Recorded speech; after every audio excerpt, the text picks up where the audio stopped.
We are meeting at an important moment for the Aid for Trade initiative and for global trade more widely. The COVID-19 pandemic has set back economic prospects around the world, especially in the poorest countries. Supply chain disruptions have fueled inflation that has battered the purchasing power of households. The war in Ukraine has sent prices for food, fertilizers, and energy even higher, threatening the worst hunger in decades. Increasing trade capacities of developing countries and LDCs will be critical.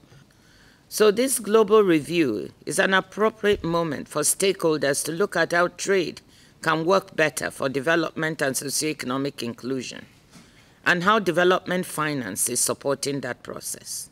The money is there. It exists in the world. We must decide to use it for the benefit of all of us. The industrialized world is spending trillions, not billions, trillions to support their economy. Developing countries cannot do this themselves. They need so much more global solidarity. When COVID hit our countries, especially the smaller ones in the region, the impact was widespread. Widespread to the extent that we can talk of this as hitting an entire ecosystem, not only within the individual countries, but aggregated into the region. Without the aid for trade concept, which we can equally call aid for development, because trade drives development.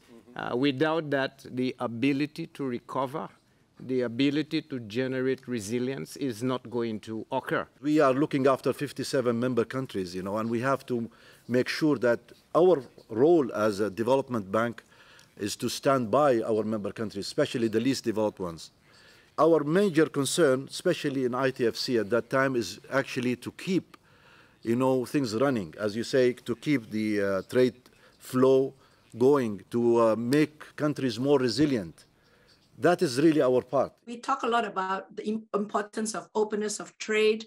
Countries need to open up their trading system, economy, reduce the barriers. Yes, that's the kind of the standard trade and growth story. But for developing countries, they need to be supported to be able to be reaching that competitive ability. So they need capacity building. They need to be supported.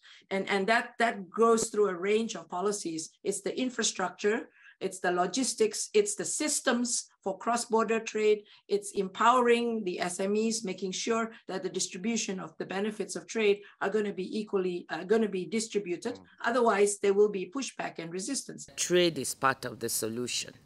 Sometimes it's part of the problem, but it is part of the solution.